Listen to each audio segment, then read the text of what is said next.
Cousin Jared, how you like the new music? I mean, I like the new music. It just feels so weird. I mean, I still want to come on here and say his cousin. So I mean, I'm like two intros behind at this point. Yeah, for quite a throwback for some of you. Some of you are like, I don't know what he's talking about. We've had some fun with the intros at times. Jake definitely had some fun with them during college basketball season. I don't know if it was last year or 2 seasons ago. At this point, it's all getting crisscrossed in my head. It was 2 seasons ago, and like it became like, if I'm looking at that was a job to try to come up with that many different intros was like a job. Yes. So kudos to Jake for that college basketball season. Yes, we long joke about who prepares more and about what for this show. We have 3 interesting games to talk about for various different reasons. Folks, if you're not with us on a paid service, hang with me here. Just hear me out. At minimum, click the link for Black Book Sports. I started putting the A+ plays of the day over there. It's up like 20 units in the last month. It's like, I don't know, 11 and 4 or 12 and 3 maybe this month after the Rangers win tonight. It's like 30 cents a day. Just at minimum, just check that out, people. I don't know what else to say. It's like, it's not that much, and the A+ play of the day has been a thing. Going back to last baseball season, it was quite a thing. Through the fall with college basketball and the football stuff did well, and now back to baseball. And that's, of course, at Dub Club, we have a lot of great things over there. But if you're and maybe that's your gateway drug, I guess. But even that with Dub Club here, we had. I'm just gonna pull up what we had today. I mentioned yesterday. I forgot to show. I mentioned all the A grade picks we had. We gave out 2 on the show. We gave it the Twins. We gave it the Reds. Twins won. Reds lost. Also, the Pirates is an A grade at plus odds. That one had the Braves -1. That one had the Cardinals -1. That one had the Rangers as, again, that A+ play of the day. That one had the Mariners at -140. They are trying to give us another heart attack because that's what the Mariners do, but they're up 3 runs in the 9th inning. Had the Rockies as an A grade, right now down by 1 in the 9th after blowing. It might be the only other A grade loss. I mean, it's just so many good things over there. I don't know what else to say. I would say you left off a Braves winning the first 5 A grade that won, and a Twins A grade first 5 that also won. So more good things that you could shake a stick at over there. A Mariners first 5 that won as well. Yep. Yeah. There you go. I was just listening to A grades. I wasn't even going into the. Well, that was an A grade too. That was an A grade too. I'm looking at it right now. Okay. Well, there you go. There you go. So. Yeah, I don't know. It's really all I can say. Just check those out. It's been good stuff here. I do want to talk real quick, though, about those Mariners real quick, because the Mariners were so good to us last year. They were just a money-making machine. They were kind of like the Orioles, the Orioles definitely letting us down here on Tuesday night. They're not going to win. They got destroyed. Grand slam in the first inning and just never did a thing. And that happens. That's like the Mariners last year. We took them a lot, and they won a lot. They didn't win every game, but they won for us so much. This year, the Mariners, they've been playing really well as of lately, but we've been joking about this on the Discord again. Benefit of being in Dub Club, we have a lot of fun over there. It's worth the entertainment alone. It kind of feels like a little bit of an abusive relationship with the Mariners. It's like they do well, they get our hopes up, and then they come right back, and they just make us regret everything by playing terribly. And then it's like they're trying to, like tonight, bases loaded at the bottom of the 9th with 2 outs and a 3-run. It's like the Mariners, like, what's different this year from last year from the Mariners to go from such a great team for us to they're still probably okay for us to back, but at minimum, they're like, they make you have a heart attack every night, it seems like. Yeah. And I think the worst part is that we've done really terribly fading the Mariners this year. So we've just kind of broke even if we've backed the Mariners, but every time we faded the Mariners, it's just gone terribly wrong. So definitely one of those teams that we just, it's funny because Sideline completely had the Mariners figured out last year. Oh yeah. And for the most part it knows nothing about the Mariners this year. And I don't know who does, to be honest, because again, they're just, even when they win, it's scary, or when they lose, it's scary. It's always scary one way or the other, it feels like with them. A game that was a little bit scary here for us on Tuesday, getting the win with the Twins. We're going to talk about the afternoon game here at 1:10 p.m. Eastern. Similar metrics to what you saw yesterday, so there's nothing really new to talk about there. The only difference, of course, starting pitchers Reese Olson.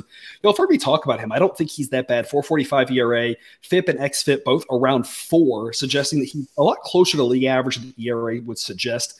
Maeda, similar story though, an ERA around 4, but the underlying metrics suggest maybe even a little bit better than that. So you're talking about another edge with the Twins here at the starting pitcher slot here on Wednesday, but not nearly as big as it was on Tuesday. Yet another situation where the Twins should be favored by a little bit less than I said on Tuesday, though. Cousin Jared, this is a really interesting one here because right now, model says the Twins win this 67% of the time. It should be minus 206, and A grade to be minus 176. The current price is minus 180. Right now, the Twins would be a B+ grade pick on the money line. Interestingly enough, on the run line, and this is again why you should be with us on Dub Club if you take your baseball betting seriously, because I give everyone a cheat sheet with all this information here. It's kind of what I'm using as my notes for right now. And that's where it kind of started from. The Twins minus 1.5 wins 51% of the time, and the A grade price for that is +110. The current price for that is plus 115. So if you take the Twins on the run line at the plus odds, you'd be looking at an A grade. If you take them on the money line at the minus 180, you'd be looking at a B grade. If you're at the -1, it would be really right on the border if you kind of split the difference between there. Right now, we're not going to have an official pick on that because I kind of want to see what happens overnight, look at it again in the morning, decide between the two. I think the Twins are a good pick. It's just money line or run line. Cousin Jordan, where's your head at on this one? So I feel like I've made it clear over time that I, in general, don't like laying the 1.5. And so that's kind of where I would land on this. There are a handful of teams. Well, I guess there's a situation. If there are allegedly going to be lots of runs, and the number that I like to use for that is like 10. So generally, if we feel like it's going to get to double-digit runs, I'm more comfortable laying the 1.5. The other thing is I like doing that with good teams, or at least good offensive teams. Yeah. And so, like, for example, teams that you know can put up double digits if things go right for them. Yeah. And so, like, I mean, if you would have been laying a 1.5 with the Dodgers, which you happen to have been doing lately, or at least laying a run with the Dodgers there, that's been working out really well. So that's definitely like a team that I would feel comfortable doing with that with. The Twins just aren't in that category. And, you know, they're 5 games over 500. But that's because they're 5 games over 500 against an atrocious division. They're 500 against everybody else. I mean, the Twins are just an average team. They are nothing to write home about. They're just kind of reaping the benefits of playing against a bad division. Now, you could flip that on its head and say, hey, the Tigers are one of the bad teams that makes up that division. So you should lay 1.5. But I just think there's a lot of not great baseball in the AL Central. And so personally, I would feel a lot more comfortable just taking them on the money line, knowing that it's like a B+ play and not have to concern myself with a push or a loss because I laid a 1.5. I have a lot of follow-up questions for you. Number one, according to Sideline, Twins offense, a 107 grade. 100 is average. Higher means more runs. Yep. I don't see it, though. When I look at the Twins, I'm assuming you don't have an answer for me on this one, but I'm looking at that going like, you know, we don't have to agree with the model on every single thing. That's fine, right? We do trust it. And overall, it sees a lot of more things, you know, that we can see. But I feel like the Twins average is much closer to league average than a 107. That 107 seems a little bit inflated personally. I don't know if you feel the same way or not, but it doesn't seem like it's that good. Yeah, and like same way with their like bullpen projection, like their bullpen projection, their starting pitching projection, like everything according to Sideline is a little bit better than what I would have thought. And so I think this is the point in the season where you can kind of start overriding Sideline or feel more comfortable making adjustments off of the model and saying like, look, Sideline says that the Twins are this team. The reality is I think the Twins maybe a point or two higher or lower, depending on whatever's worse, more towards the median there, than what Sideline gives it credit for. That's just my opinion. And I think it's a great point that I want to make sure everyone hears, right? We should not use only the data from this season to project what we think about the team going forward. there is some balance between what we thought coming in and this season's data. We should not throw away any of the data. What that balance is precisely is an inexact science. We have some good ideas, but it could vary per team, per player, per situation. Sideline's trying to do its best job to find that right balance. But absolutely, as you said, Cousin Jared, you can kind of shift a little bit and say, yeah, I agree that there should be some averaging between coming into the season and this season, but maybe it should be a little bit more this way or a little bit more that way. And that's where we can all, reasonable minds can disagree, is exactly that weighting system and how you view that. Follow-up question, Cousin Jared, you said you want to take the money line. Knowing the money line is a B+ pick, run line's an A grade. How do you bet that then? Are you going to play the money line as an A grade with regards to that extra scaling, or would you do B and a half? Because this is a situation where I know a lot of people ask about this money line, run line, when you have one's an A, one's a B. How do you handle that? Splitting your wager. And there's a lot of different ways you can attack that. So I'm just curious how you choose to attack it, knowing that we tend to play the A grades a little bit higher, and you're taking kind of an A side, but not on the pick that is the A. You're taking the B pick, I would say like a quarter step down from an A grade is where I would play this one. So, you've got your B grades, you've got your A grades, probably in between a B+ and an A-. A little more aggressive than a B, not quite as aggressive as an A. Yeah. All that talking aside, we're going to take the over 8.5. It's about even money.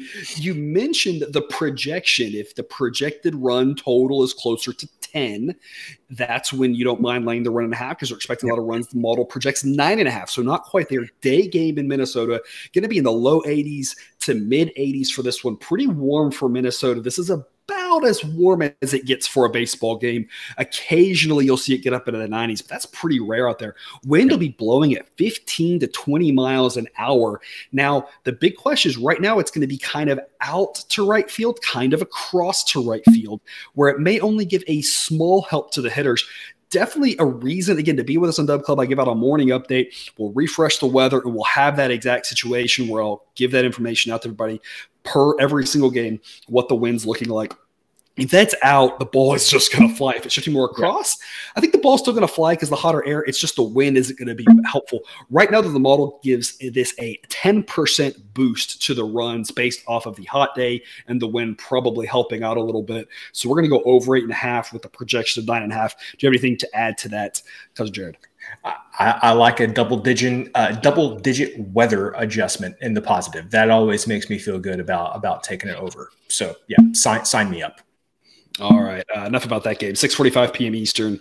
Athletics and the Cardinals. Obviously, had an A grade pick on the Cardinals tonight, and that really was never in doubt. The A's have a couple of decent pitchers. Spencer Watkins, retread from the Orioles and the Astros, not one of them. He was the guy who went Tuesday. Paul Blackburn going on Wednesday is one of those decent pitchers. Has been a guy we've backed a few times, pretty profitable here for us.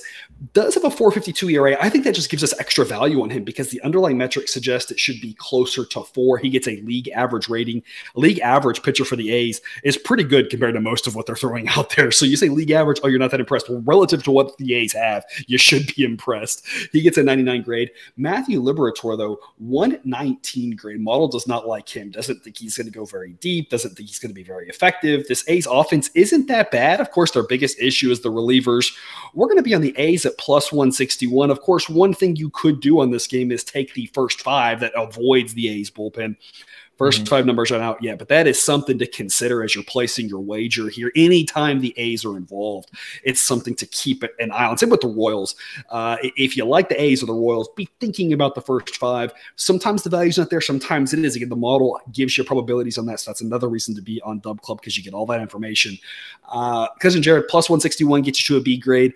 Not quite to an A grade, but again, we're not afraid to take dogs if there's value there. There's definitely some value on the A's, as there always seems to be when Blackburn pitches. We've loved backing him, and we're going to do it here again on Wednesday night. What do you think?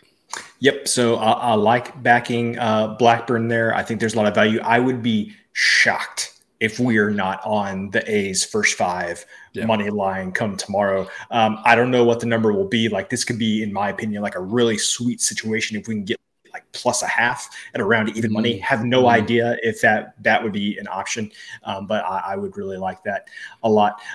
The other thing that I would say is on plays that we have given out on the A's, the times that we've backed them this year, we're 12-8, so we've only backed them 20 times, but 57% ROI backing the A's this year. 12-8 backing a team as bad as the A's at those plus odds is going to make you a lot of money. It is. And so this is one of those, I feel like I talked up the A's all off season. You did. But once a week in the Discord.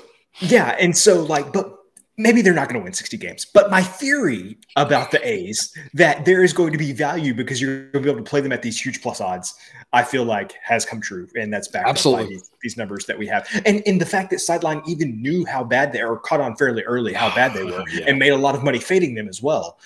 It's just one of those things, like the A's have been a gift that has been given a lot this year. They have. The A's and the White Sox have been kind of back and forth as the most profitable teams for us to back and fade combined this season. Mo's done a great job early on fading them, saying they are terrible. Like, lay huge odds. I don't care. And we did that. And then as the season progressed and they got rid of some of their really bad pitchers and got a little bit healthier with Blackburn, got some of the young kids up, be like, oh, they're actually not quite so terrible. Cousin Jared, this is just a perfect, just chef's kiss point to be made about betting. If you're just looking for winners, I don't know who's going to win this game. Anybody who tells you they know who's going to win a game is out of their mind, unless it's like, Alabama versus New Mexico State in college football. And then, Alabama's going to win the game, right? But otherwise, this is a perfect example of what makes a successful bettor, is to say plus 161 has value. I don't know if the A's are going to win. According to the model, they only win 40% of the time. We absolutely know there's a greater than 50% chance that we're going to lose this pick. But as you mentioned, we also know that in the long run, if we're playing smart picks like this, and we've done it with the A's this year, great example, like you said, 12-8 in the 20 picks. Even if we were 8-12, we would still be profitable on them because the odds are so high. And this is, again, just a perfect example of what I am always preaching. To be a smart bettor, you have to make sure you're finding good prices. Always shop around to get better prices, but in general, this is a good price, kind of no matter where you're going to be buying them in at plus odds with Blackburn. Yep. And Zach Geloff has just been amazing for the A's. I can't wait to see who they trade him to. It's definitely I think that's going to happen.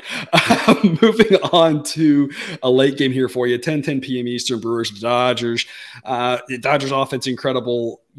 For the most part, Brewers offense pretty average. This is a big mismatch with regards to the starting pitcher. Wade Miley has not been that bad this year by any stretch of the imagination. 2.90 ERA. The advanced metrics are a little bit down on him, though. So he has been a guy we faded a few times. He gets a league average grade. And it's not so much that I'm down on Miley. I don't think he's going to hold that 2.90 ERA. I think a team like the Dodgers is probably a great example of who's going to inflate that ERA. But even if he pitches well, the bottom line is going up against Clayton Kershaw, who came back from the IL last start and did not skip a beat, looking like one of the best pitchers in baseball still at this age. To me, this is all about the Dodgers have a great offense and can get to a decent pitcher in Miley, not a bad one, and a Brewers having a decent offense, but facing a great starter in Kershaw. Relievers, as you can see, both of them are pretty solid. Whoever has a lead is relatively likely to hold it. It's just hard to see the Dodgers and Kershaw not having a lead late. The Dodgers are big favorites. They should be big favorites. According to the model, they win 71% of the time. We're going to take Dodgers -1. Whether it's run line, money line, you're looking at a B grade on either one at the current prices. Cousin Jared, tell us more. This is almost more of, I just want to stay on the Dodgers train as long as I possibly can. They have been so good to us, especially as of late. I don't know if it's just because I've been paying attention to them more. They got the late games. They're easy to watch.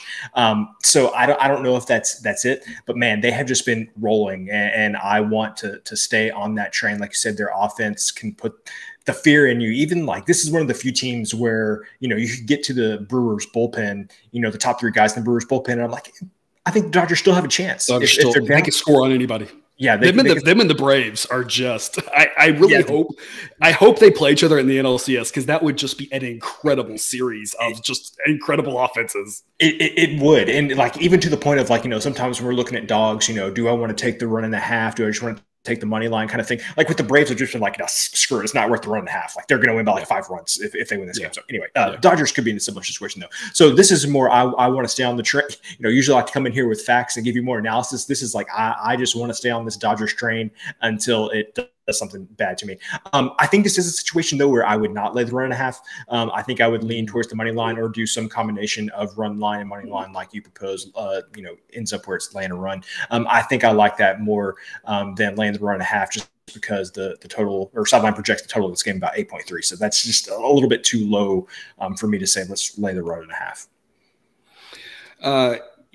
I want to come back here to talking about the Dodgers, something you said about them being so good to us lately. I don't think it's just you. I think you're absolutely right. The Dodgers struggled early on in the season. And I remember distinctly last year, they were a team that I wanted to I remember backing them on show on C grade plays and saying, I don't care. Put your money on this. I don't care if it's only C grade, because the model just couldn't catch up to how good they were. We talk about this with outlier teams in college football and college basketball. Some of these teams that are really, really, really bad, really, really, really good. It's sometimes hard to do so. And as good as the model's done with catching the A's on the downside of that, right? It's sometimes still hard for outliers to be caught. And last year, the Dodgers were definitely an outlier. And I just remember being like middle point of the season, about like now, just being like, don't care what the Dodgers are. Yeah. C grade, great. Playing them as an A grade, right? And it was one of those, if the edge was against the Dodgers, I was like, we're just going to pass. Edge on the Dodgers, we're playing like an A grade. It was like Dodgers are passing every single game. We passed several times. And the Mariners were kind of in that same boat, right? We didn't pay them a ton. They were not like that early this season. They struggled early on in April, kind of into May a little bit. They kind of start turning around, but I do feel like the last month and a half or so, I feel like kind of about with the Mariners. Mariners kind of turned the corner here July 1st. Yep. Dodgers, I don't know exactly when they turned the corner. They probably turned a little bit earlier than that, but from a betting standpoint, where it kind of became if I see B grade on the Dodgers, I'm kind of just automatically playing them like it's an A grade with everybody else. If I see a C grade, I'm thinking about it, because they're just, if there's any edge on it, they've been so good to back. So I had the exact same thought. I think it's funny that you brought that up too, because I was actually thinking about that today as well, that they've just been a team that has been so good to us. You mentioned the total. 8.3 is the projection, according to Sideline. Current total is 8.5. So it seems like a pass there, unless you have something else to add to that discussion. Nope. All right. Pitcher prop of the day, Jesus Luzardo, going to another game that we didn't cover here, afternoon game, Astros and the Marlins. We're going to go under 6.5 Ks. Because we started the week off 2-0 with these props. I think we've won 3 in a row. 2 of those 3 were fading lefties against the Astros. We're going to go back to the well, fading a lefty against the Astros. I kind of feel like, is there any reason not to just make the prop of the day anytime you can fade the lefty against the Astros? Astros hit lefties so well. They run them from games early. Luzardo's a high strikeout guy, but the Astros are not a high strikeout team. Maybe a tiny bit more high strikeout. You had a guy like Singleton, but he's replacing a guy in Abreu who kind of was striking out too. So that doesn't really change much. You drop a guy like Altuve, potentially might not be playing after the injury here on Tuesday night. He's not really a super low strikeout guy. I mean, he will strike out, he will chase things, he will be aggressive and go after a ball early as well. So I don't think it changes much if you put Dubon in for him. I think you got a low strikeout team in the Astros who just run lefties. We saw the Mariners get really aggressive pulling Braxton Garrett on Monday, and I think the Marlins will kind of have the same game plan here. So it's kind of lather and repeat. Having to lay a little bit of juice with it, unfortunately, at -160. But you can see he's all over the map with the strikeouts. He can have a really high strikeout game. Of course, note that was against the Rockies. The Rockies are a very different offense than the Astros. And you can see he's kind of all over the map. Just a tad. Yeah. Kind of all over the map here with the innings. And if you just look at this, you say, to me, he is a key. If he's going deeper, because he's striking out guys, he's on it. If he's getting run early, he's not getting the strikeouts. Those innings are very correlated with him, as they are with most pitchers, but really so with him. I don't know what's going to happen, but my odds are, the odds are in my favor, that being a lefty against the Astros, it's going to be a shorter outing for him. And you can see there on screen too, Astros second in K percentage against lefties. And that's not a fluke. They are a good team against lefties. Yeah. So I want to just say everything that you just said in another way. Basically, the Astros are either going to score a lot of runs and they're going to get run early, or they're not going to strike out. They're going to see a bunch of pitches. They're going to run up the pitch count, and he's going to get run early because they just see a lot of pitches. So like the odds of a pitcher, a lefty specifically, staying in the game long enough and either striking enough guys out, keeping his pitch count low, and those, low pitch count not resulting in hits that are scoring runs. It's just like there has to be a lot of things go right for a lefty against the Astros to not get a quick hook. And all of those things went right Monday for Braxton Garrett, except for the fact that he was getting hit very hard to get those outs. And that's why they didn't let him face that lineup the complete third time through, because they were very scared of what would happen. I think rightfully so. They went to their bullpen. And that's the same thing here. Even if everything goes right, you still have a good chance that the manager's like, I don't really want him to face these guys a third time because it's really hard to get this Astros team out when you're fully healthy, especially as a lefty. Again, we always talk about it, right? Tucker and Jordan, two lefties who hit left-handed pitching as well as anybody in baseball as a lefty, it seems like. I mean, there are not many guys that are as good against lefties as those two guys, consistently hitting home runs. Even tonight, another home run for Tucker against a lefty and AJ Puck. It's just incredible what those guys do against lefties. And of course, the rest of the hitters are righties. So try to find a way to fade them. Lefties against the Astros. His outs prop, I think, was at 17.5. I probably would go under that. I think the strikeout one makes a lot more sense because his strikeouts are just all over the map, and the Astros are such a low strikeout team that bodes well for us. So that's why I chose strikeouts here. But if you want to play with the innings prop under as well, that makes sense. And remember, if you want to see all the fun graphics, plus expected value plays, all the shopping around odds, all in one place, all sorts of goodies for you there at Outlier.bet/professor. Get you that 7-day free trial. And that link's also in the show description. A little recap for you. All the picks we got. Cousin Jared.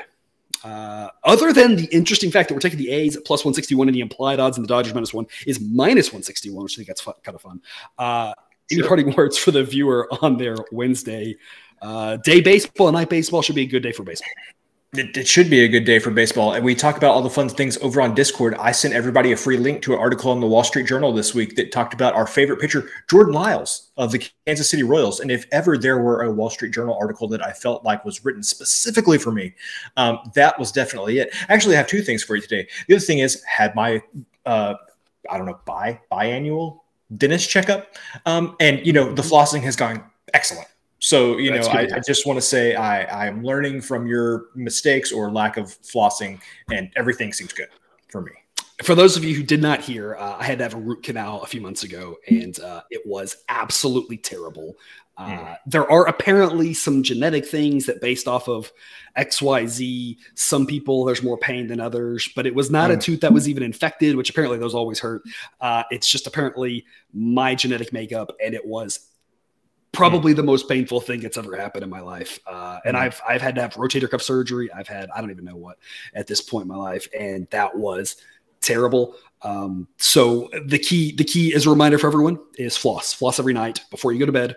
That way the stuff doesn't get all in your teeth and you don't have to deal with that, because that root canal was just dreadful. So I'm glad it went well for me. I'm glad that you're learning from my life. I don't, maybe mistakes. I don't know. I've made plenty of mistakes. So, it is what it is, right?